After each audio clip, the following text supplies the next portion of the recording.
আমার বাবা তো দিদির বড় গেছে কিছু পাইছি না আমরা নিয়ে ভিতর যাই আমার বাবারে গুল পালেন যে দিতন রাইত গাড়িটা শুনাইয়া আমার বাবা না করছেন যাইতা না আইও রে ভাই 1 মিনিট ওর কামটা করে উঠি ভাই আমার বাবা যারা মাঝে আমার বাবা নিচে আমরা যেন টেকা পাইতা এগুলো দিতাম না না গেলে কুরবান আলী তাইনুনো বাপ্পা গাড়ি দিয়া পানি টান জায়গাত পানির রাস্তা করতা করি 20 ফুট গভীর করতেন কেরেং গাড়ি দিক মাটি কুদাইয়া করাইয়া আমার বাইরে নেওয়াত আইসন হে যাওয়াত নাই কুরবান আলী আমার বাই যাওয়াত নাই কইছিন তুই যদি যাস না আমার ভাই 1.5 লাখ টাকা তার কাছে ফাইন জায়গা বন্ধ কি কোনো কাগজ নাই কইছিন তুই যদি যাস না এই টাকা মার দিলেম তুই যাইতেই হইতো জুড়ে আমার বাইরে নিছই নিয়া নেওয়ার বাদে ডাপো গাড়িয়ে মাটি কাটা শেষ দিলেই যে ড্রেসিং করার সময় তারে লামাইছে মুরো লামাইয়া ও সময় চাকার দোষিয়া করিয়া এ মারা যায় ও সময় কুরবান আলী বাগি যায় আমার ভাই আছিল এ ফোন দিছে আমারে আমি দেখা দূরে গেছি গা দেখছি এ উবাত আর কোনো মানুষ নাই ও আমাকে তারে জিগাইছি কিটাইছি বলে মলা মলা ঘটনা কুরবান গেল কই আমি জিগাইছি কুরবান গেল কই বলে কুরবান তো বাগি গেছে ও ঘরে আমরা লাশ তুলছি তোলার বাদে গাপ্পায় বার করিয়া দিছি আমরা লাশ তুলছি তুলিয়া চেয়ারম্যান মেম্বারদের জানাইছি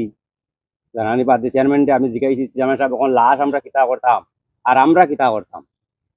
তখন চেয়ারম্যান সাহেব কইছেন তোমরা লাশও ঠান্ডা থাকো তোমরা লাশ হওয়ার দরকার নাই বাদ বাকি ব্যবস্থা আমি নেরাম তাই পুলিশ আনতেন রাইট আনার বাদে দারোগায় মামলা লেখছেন লিখিয়া লাশ লইয়া গেছেন দারোগা মুহিত দারোগা নিয়া বাদর দিন পুষ বেডাম হয়েছে আবার পরে আমরা লাশ লইয়া বাড়িতে আইছি আবার পরে চেয়ারম্যান মেম্বারে আরো এলাকার মায় মানুষ আসলা সবাই কইছেন যে সুন্দর করে আমরা বইয়া দেখমু কুরবান মিয়া অনু আইছে আবার পরে কইছে কুরবান মিয়া যে আপনারা জেলা কইবা এইভাবে আমি রাজি এই বিষয়টা সমাধানের পক্ষে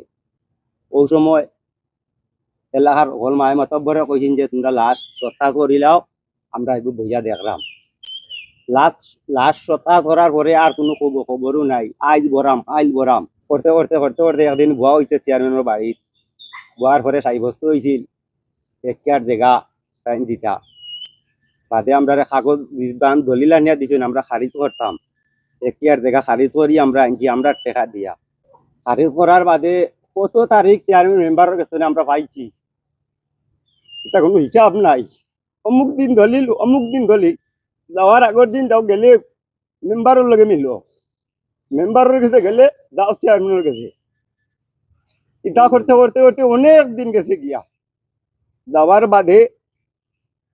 লাস্টে একদিন আরবার বোয়া হয়েছে চেয়ারম্যানের বাড়ির বইয়া আলোচনা করিয়া হয়েছে যে মঙ্গলবারে তোমরা জায়গার দলিল সবাই আমরা বাড়ি ফাটাই কিন্তু আপসনামার দস্তখত দিয়ে ভাল লাগে আমরা কইলাম বা কত তারিখ চেয়ারম্যান মেম্বারের কাছে আমরা পাইলাম জায়গা দলিলই তো দলিল আর রইল না এখন আমরা আপসনামা তাকে দস্তখত দিলেইতাম একদিনে যদি সকলতা হইতে আমরা আসি নাহলে আমরা দস্তখত দিতাম পারতাম নাই ওই তো শেষ ও চেয়ারম্যান সাহেবে কইলা ও কুরবান সাহেবে কইলা সে আমার তারা মামলা করুক মামলা দেখা নয় আমার হইব মাননীয় প্রধানমন্ত্রীর কাছে আমরা সুষ্ঠু বিচার চাই যখন মনে করি মাটি কাটাত গেছে বা মাটি কাটা তারে নেওয়া হয়েছে তারে নিয়া মনে করে খাল এদিকে খাল খনন করা হয়েছে বা খালের নিচে মাটি চুপায় পড়ছে যে মানুষটা নিল তারে খাজো ওই মানুষটা নিয়া তারে যে মাটি যাওয়া অবস্থা তারে ফালাই যে তারা দৌড়মারি তারা বাড়িতে গেল কি ওই মানুষটা হইল কি আমরা এই পূর্বাঞ্চলের প্রভাবশালী এখন ব্যক্তি আছে তার নাম হইল কুরবান আলী তো এটা নিয়ে আমরা কিন্তু আমরা মনে মাঝে একটা ক্রুপ সৃষ্টি হলো হিন্দু বৌদ্ধ খ্রিস্টান এক মায়ের সন্তান তাতে কোনো ভেদাভেদ নাই রক্ত মানুষ সবাই করা তবে তার মৃত্যুবরণটা উনি আমরা খুব মানে একটা ক্রুপ লাগছে যে একটা মানুষ মৃত্যুবরণ করেন মাটির সাবার তলে তারে যে রাখিয়া তারা গেলগি ভালাইয়া এই জিনিসটা হইল না তারা উদ্ধার করার লাগি তো তারা আপ্রাণ চেষ্টা করতে আছে যদি তার যদি মনে করতাম পিতৃ দান খান তাকে তৈরি তো তার আত্মীয় তার প্রতিবেশী তারা দেখে তারা মনে একটা আমরা মানুষটা আমরা উদ্ধার করছি ওখান দুইটা মেয়ে লইয়া আমি একটা ছেলে রুজি ওগুলা করতে পারি না আমি কিভাবে পরিবার চালাইতে এরপরে আমিও বেমারি মানুষ আমার বুয়া বেশি বুঝে করে না। এখন আমি কিভাবে চলতাম, আর কি একটা পরিবারটা নিয়ে তাই ধ্বংস করছো করিয়া যতটা দিন ধরে তাই লড়ন না চলন না। যেদিন ঘটনা ঘটে এদিন রাত্রে আমি 5টা বাজারতে যাওয়ার সময় আমি দেখছি তারা 5 দিয়ে দেয় তুফান ভাই আর দিচ্ছে। যাওয়ার পরে আর তো আমি রাত্রে ঘুমাইছি। পরের দিন খুব সকালে শুনলাম যে এরকম মাটি চাপা এখানে 5 মনে নদীর যে একটা বাঁধ আছে বাঁধের নিচে দিয়া 5 দিয়ে পানি যাওয়ার ব্যবস্থা করতে আসছে তারা। এখানে মনে হয় ক্যারেং বা ওই যে গাপা মেশিন দিয়া কাটা হয়েছে, খাটিয়ে এটা খুব গভীর করা হয়েছে। ওই গভীর ভিতরে নিচে আসলো তাই বিজয় এখন মাটি দোষিয়া পড়ছে তাই মারা গেছে। পরিবারটা খুবই অসহায়, একেবারে 100%, যেটা আপনারা সবে দেখরা বা দেশবাসীর কাছে খুবই একটা অসহায় পরিবার,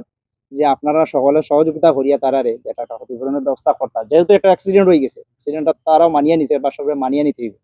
কারণ যে অসহায় পরিবারটারে যাতে মানে সবে প্রশাসন আপনারা সাংবাদিকরা আছে, প্রশাসন স্থানীয় প্রশাসন সবরে আমি ওটাই কইব যে আপনারা সবে একটু সহযোগিতা করুক আর এই ক্ষতিগ্রস্ত পরিবারটা যাতে মানে অতি অসহায় পরিবারটা যেটা মানে ভাষায় প্রকাশ করার নয়,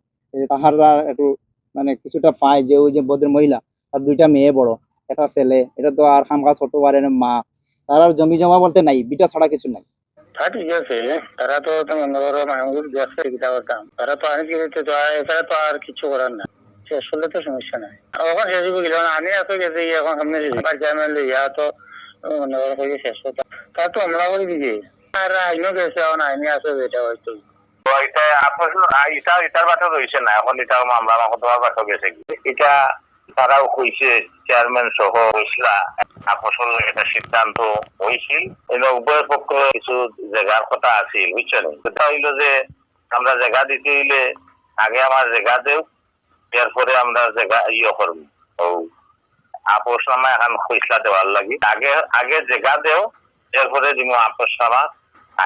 এর কথা হইলো না আগে দেও আপোষ নামা করে দিব জায়গা, ও কথার উপরে এসে মানে হয়ে গেছে। বর্তমানে কোন অবস্থায় সেটা এটা আমি জানি। তারা তো কইছিলাম যে মামলা করে দাও, তারাও করতো না, কয় না আমরা কোর্টও করতো। এটা এরা কইতে পারে, এটা হইলো ফাও। মুসলুটাম রিপোর্ট আইছে মাটির চাপাইতে মারা। তারা আমারে জড়ায় নাই বুঝছেন নি, আমি যে সমাধা করবো আমুস করবো তারা আমার এই বিষয়ে আমার গুরুত্ব দেয় নাই। কেন একটা ছেলে আছে সে বলছে এটা আমি শেষ করে দিব, পুলিশে দরকার আসে আনলো, তারা আমারে ফাইতো না, কারণ আমি তারা বারবার বলছি তোর মামলা অভিযোগ দিয়ে এটা লাগে দেও। আরে আফুসের বিষয়ে আমি তাদের সাথে নাই, কোনো কিছু নাই, কাছে বিড়ি নেই, কিন্তু মামলার বিষয়ে আমি বারবার বলছি তোমরা একটা অভিযোগ দাও। এগুলো হইলো তার এখন মগস্থ পাইছ কুরবান আলী আমরা ম্যানেজ করবো কেন, ম্যানেজার কিতা আছে শুনেন। আমি কই বিজয় মালাকারের ছেলে আমি খোঁজ খবর নিল, সে আমার কাছে আসে নাই, আমি তারে প্রায় সময় খোঁজ খবর নিয়েছি। কেউ যদি আমারে বলছে আমি বলছি তারে পাঠাও মামলা হোক, আমার কোনো বিষয় কেন নাই, আমি তারা বারবারই বলছি মামলা মোকদ্দমা আফুস করবো কি না করবো এটা এদের বিষয়। সুপ্রিয় দর্শক, আপনারা দেখছেন রবির বাজার নিউজ।